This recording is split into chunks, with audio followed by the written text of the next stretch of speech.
నమస్తే ప్రజా వాయిస్ కి స్వాగతం.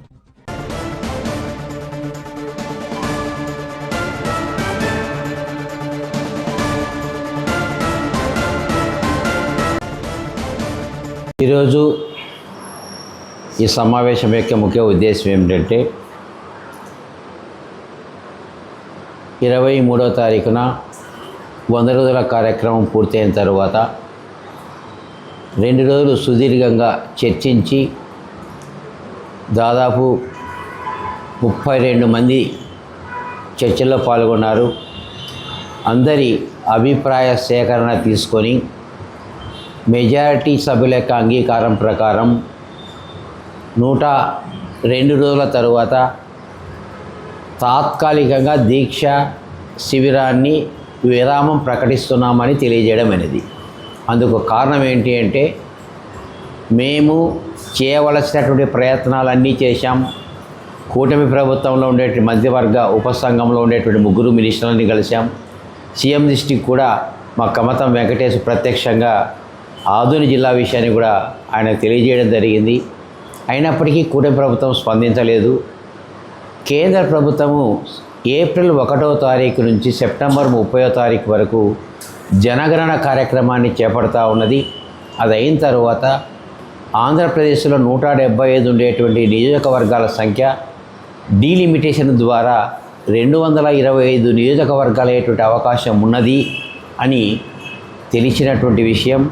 మంత్రులందరూ కూడా అదే విషయాన్ని ప్రస్తావించి, మీ ఆదోనికి సంబంధించి అన్ని అర్హతలు ఉన్నప్పటికీ ఇప్పటికిప్పుడు మేము ప్రకటించడానికి కొన్ని అడ్డంకులు ఉన్నాయి.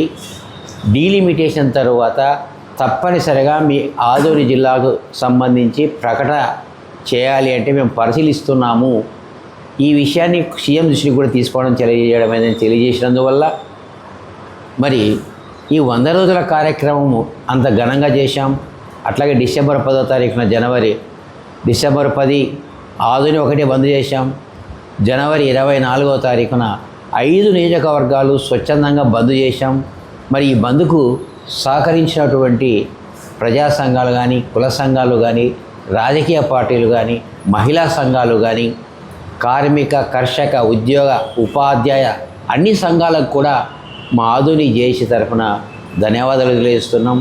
ఈ విషయంలో విద్యార్థి నాయకులు కూడా ఎన్నో విధాలుగా మాకు సహకరించినందుకు విద్యార్థి నాయకులకు కూడా ప్రత్యేక ధన్యవాదాలు తెలియజేస్తూ ఉన్నాం. మరి మేము దీక్షకు తాత్కాలికంగా విరామం ప్రకటించడంలో ఉద్దేశం ఏమిటి అంటే, ప్రభుత్వం నుంచి స్పష్టమైన హామీ రాకపోయినప్పటికీ ప్రభుత్వం ఇప్పట్లో అయితే జిల్లా ప్రకటించడానికి సాధ్యాసాధ్యాలు లేవు అని తెలిసినప్పటికీ మనం పోరాటం చేయడం అనేటువంటిది కొంత ఇబ్బందికరంగా ఉంటుందనేటువంటి ఉద్దేశంతో మాత్రమే తాత్కాలికంగా విరామం ప్రకటించడం. నిన్న అంటే 24వ తారీఖున 25వ తారీఖున 2 సార్లు సమావేశం చేసి అందరి అభిప్రాయ సేకరణ తీసుకున్న తరువాతనే మేము తాత్కాలిక విరామం ప్రకటించడం జరిగింది. అయితే మా జేఏసీ సభ్యులు కొంతమంది నిన్న సాయంకాలం మా దీక్ష తాత్కాలిక విరామణ ప్రకటించిన తర్వాత కొంతమంది సమావేశమై దీక్షా శిబిరాన్ని కొనసాగిస్తే బాగుంటుందనే ఉద్దేశంతో వాళ్ళు తిరిగి మరి ఈరోజు దీక్షా శిబిరాన్ని కొనసాగించడం జరిగింది. వాళ్ళు కూడా మా జేఏసీ సభ్యులే. అయితే నిన్న మాట్లాడే సందర్భంలోనే మేము దీక్షా శిబిరాన్ని కొనసాగిస్తామని చెప్పి ఉన్నట్లయితే ఆనందంగా దీక్షా శిబిరం మొత్తాన్ని వాళ్ళకి హ్యాండ్ ఓవర్ చేసి మేము కొన్ని కారణాల వల్ల ఇతర ఉద్యమాలు చేస్తాం, మీరు దీక్ష శిబిరాన్ని కంటిన్యూ చేయండి అని చెప్పి ఇతర ఉద్యమాలు ఏంటి అనేటువంటిది మీకు అందరికీ తెలిసినటువంటి విషయమే. గ్రామాల్లో కూడా ఆదోని జిల్లాపై అవగాహన సదస్సు ఏర్పాటు చేయడం, ఆదోని పట్టణంలోని 42 వార్డుల్లో కూడా జిల్లాపై ప్రత్యేక కార్యక్రమాన్ని ఏర్పాటు చేయడం, అదేవిధంగా 5 నియోజకవర్గాల్లోని గ్రామాల్లో కూడా గ్రామాల్లో కూడా మేము జేఏసీ తరఫున ఉద్యమాలు చేయాలనేటువంటి నిర్ణయం తీసుకోవడం కూడా జరిగింది. అదేవిధంగా ఏప్రిల్ 6వ తారీఖున భారీ బహిరంగ సభ కూడా ఏర్పాటు చేసి ప్రజానాయకులను, ఉద్యమ నాయకులందరినీ కూడా పిలిపించి వారి యొక్క అభిప్రాయాలు కూడా తీసుకోవడం జరుగుతుందని కూడా మేము తెలియజేశాం. అయినప్పటికీ మా జేఏసీ సభ్యులు కొంతమంది మరి వారి యొక్క ఆలోచన ప్రకారం ఆ ఆలోచన అనేది నిన్న సమావేశం సందర్భంలోనే ఆ ఆలోచన చేసి ఉంటే చాలా బాగుండేది. మరి వాళ్ళ ఆలోచన ఆలస్యంగా ఆలోచన చేసి మరి ఉదయం శిబిరాన్ని ఏర్పాటు చేసినారు. వారు కొంత తొందరపడ్డారేమో అని అనిపించినప్పటికీ వాళ్ళు కూడా మా జేఏసీ సభ్యులే కాబట్టి మాకు ఎటువంటి అభ్యంతరం లేదు, దీక్ష శిబిరాన్ని కంటిన్యూ చేస్తామనే విషయాన్ని మాకు తెలియజేసినట్లయితే ఆనందంగా మేమే వాళ్ళకు హ్యాండ్ ఓవర్ చేసేటువంటి వాళ్ళం. కానీ అది తప్పు. కాబట్టి వారు 102 రోజులకు సంబంధించినటువంటి వ్యవహారాలకు సంబంధించి అది అకౌంట్స్ కావచ్చు, లేదా ఇప్పటి వరకు జరిగినటువంటి వ్యవహారానికి సంబంధించిన ఏ సమాచారమైనా కూడా అది మాకు సంబంధించినటువంటిది. అంటే నిన్నటి రోజు వరకు ఈ రోజు నుంచి ఏ కార్యక్రమాన్ని వాళ్ళు చేపట్టినా కూడా అది వాళ్ళకు సంబంధించినటువంటి వ్యవహారంగా మనము ఫీల్ అవుతున్నాం. మరి ఎందుకు ఆ విధంగా చెప్పాల్సిన అవసరం వచ్చింది అంటే, మేము ప్రజల నుంచి కొంత డబ్బు వసూలు చేసాం. అది రెస్పాన్సిబిలిటీ అనేటువంటిది మా మీద ఉంటుంది. కాబట్టి నిన్నటి వరకు ఉన్న జేఏసీ సభ్యులందరికీ కూడా ఆ వివరాలన్నింటినీ కూడా అకౌంట్ రూపకంగా ఇన్కమ్ అండ్ ఎక్స్పెండిచర్ స్టేట్మెంటు అందరికీ కూడా ఇవ్వటం జరుగుతుంది. ఎందుకంటే మా బాధ్యత. కాబట్టి ఈ రోజు నుంచి వ్యవహారాలకు సంబంధించిన అకౌంట్స్ సంబంధించి కూడా మాకు ఎటువంటి సంబంధం ఉండదు, అది వాళ్ళే నిర్వహించుకోవాల్సినటువంటి అవసరం ఉంటుందని సభాముఖంగా తెలియజేస్తున్నాం. మరి వాళ్ళు మా జేఏసీ సభ్యులే కాబట్టి వాళ్ళేమీ వేరే వాళ్ళు కాదు. దీక్ష శిబిరాన్ని కొనసాగించడం మంచి ఉద్దేశమే, కానీ ఆ ఉద్దేశాన్ని మాకు స్పష్టంగా తెలియజేసినట్లయితే మేమే వాళ్ళకు హ్యాండ్ ఓవర్ చేసి పోయిండే వాళ్ళం. కానీ వాళ్ళు ఆ విధంగా చేయడం అనేటువంటిది కాస్త తొందరపాటు చర్యగా మేము భావిస్తున్నాం. ఆ విషయాన్ని మాకు ప్రత్యక్షంగా సాయంకాలం వరకు సమయం ఉండింది, వాళ్ళు మాకు తెలియజేయకపోవడం అనేటువంటిది కొంత ఇబ్బందికరమైన పరిస్థితి. మాకే కాదు, పత్రికా విలేకరులకు కానీ మీకు కానీ అందరికీ ఇబ్బందికర పరిస్థితులు తీసుకోవడం జరిగింది. ఏది ఏమైనా 102 రోజులు అంటే నిన్నటి వరకు 25/2/2026 వరకు సంబంధించి వ్యవహార రీత్యా బాధ్యతలన్నీ కూడా మా జేఏసీ మీద ఉన్నాయి. ఈ రోజు నుంచి జరిగేటువంటి వ్యవహార రీత్యా అది శిబిర నిర్వహణ కావచ్చు, వాళ్ళు ఏ వ్యవహారాలు చేసుకున్నా వాటికి ఇక్కడ ఉన్నటువంటి మా జేఏసీ సభ్యులకు ఎటువంటి సంబంధం ఉండదని సభాముఖంగా తెలియజేస్తున్నాం. అయితే వాళ్ళు వేరు కాదు, మేము కాదు, రేపు మేము కూడా వాళ్ళ దగ్గర పోయి కలవచ్చు. బట్ ఒక సిస్టమేటిక్ నిర్వహణ అనేటువంటిది మాత్రం ఈ రోజు నుంచి వాళ్ళు నిర్వహించుకోవాల్సిన అవసరం ఉంటుందని తెలియజేస్తూ, మరి వాళ్ళు విఘ్నతగా వదిలేస్తున్నాం. వాళ్ళేం కోపంతో కాదు, వాళ్ళు చేసేటువంటి మంచి పనికి తోడ్పాటు ఎప్పుడూ ఉంటుంది. అయితే మేము చేసేటువంటిది ఉత్తర భవిష్యత్తు దృష్ట్యా రకరకాల కార్యక్రమాలు చేయడానికి నిర్ణయించుకున్నాం. ఆ కార్యక్రమాలన్నీ కూడా నిర్వహిస్తాం. వాళ్ళు దీక్షా శిబిరం కొనసాగించుకోవడంలో మాకు ఎటువంటి అభ్యంతరం లేదు. అయితే నిన్నటి వరకు సంబంధించినటువంటి మాత్రం జేఏసీకి సంబంధించిన బాధ్యత ఈ రోజు నుంచి వాళ్ళకి మాత్రమే బాధ్యత ఉంటుందని సభాముఖంగా తెలియజేస్తున్నాం. నా పేరు రఘురామయ్య, జేఏసీ నాయకుడు, ఆదోని జిల్లాకు సంబంధించి ఇంకొక కొన్ని విషయాలు మీకు. 9వ తారీఖున మంత్రి నీటిపారుదల శాఖ మంత్రి నిమ్మల రామానాయుడిని కలవడం జరిగింది. ఆ తర్వాత ఆ నిమ్మల రామానాయుడు గారిని మీనాక్షి నాయుడు గుడిసె కృష్ణమ్మ ద్వారా కలవడం జరిగింది. తదుపరి బీటీ నాయుడు ద్వారా మన సత్యకుమార్ యాదవ్ రెవెన్యూ వైద్య ఆరోగ్య శాఖ మంత్రిని కలవడం జరిగింది. మన ఫిబ్రవరి 6వ తారీఖున మన ఆదోన్లోని విమల రెసిడెన్సీకి వచ్చినటువంటి అనగారి సత్యప్రసాద్ రెవెన్యూ శాఖ మంత్రులను కూడా కలవడం జరిగింది.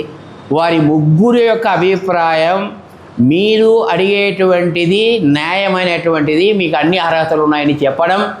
ఆయన అయితే ఈరోజు మీ సీఎం కూడా మీరు రిప్రజెంటేషన్ చేయండి అని చెప్పడం కూడా జరిగింది.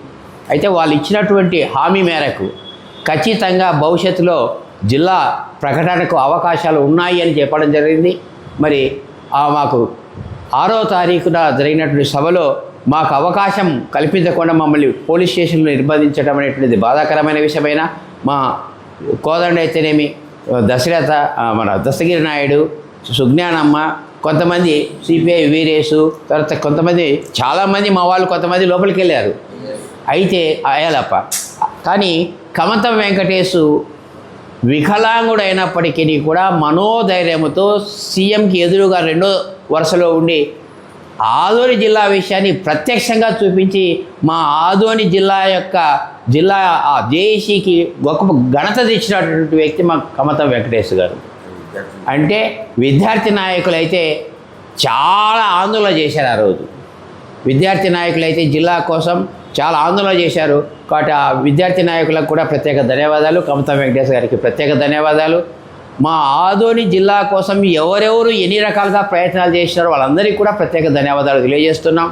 మరి మీడియా మిత్రులకు, ముఖ్యంగా మీడియా మిత్రులు, పత్రికా విలేకరులు కావచ్చు, ఎలక్ట్రానిక్ మీడియా కావచ్చు, సెంట్రల్ సైట్ మీడియా, అంటే అన్ని రకాల మీడియా మిత్రులు, మేము ఈరోజు ఇంత ఘనంగా కార్యక్రమాలు చేయగలిగినాము అంటే అది మీ యొక్క సహకారం అని మాత్రమే ప్రత్యక్షంగా చెప్పగలుగుతున్నాం. కాబట్టి ఈ సందర్భంగా ఆదోని పట్టణ ప్రజలకే కాకుండా 5 నియోజకవర్గాల్లో ఉండేటువంటి గ్రామాల్లోని ప్రజలకు, డిపార్ట్మెంట్స్ వారికి, ఇంటెలిజెన్స్ డిపార్ట్మెంట్ వాళ్ళకి కావచ్చు, పోలీస్ శాఖ వారికి కావచ్చు, అట్లాగే విద్యార్థి సంఘాలు కావచ్చు, మహిళా సంఘాలు కావచ్చు, కుల సంఘాలు కావచ్చు, ఉద్యోగ ఉపాధ్యాయ కార్మిక సంఘాలు కావచ్చు, ఆటో సంఘాలు కావచ్చు, వాళ్ళందరికీ కూడా ప్రత్యేక ధన్యవాదాలు తెలియజేస్తున్నాం.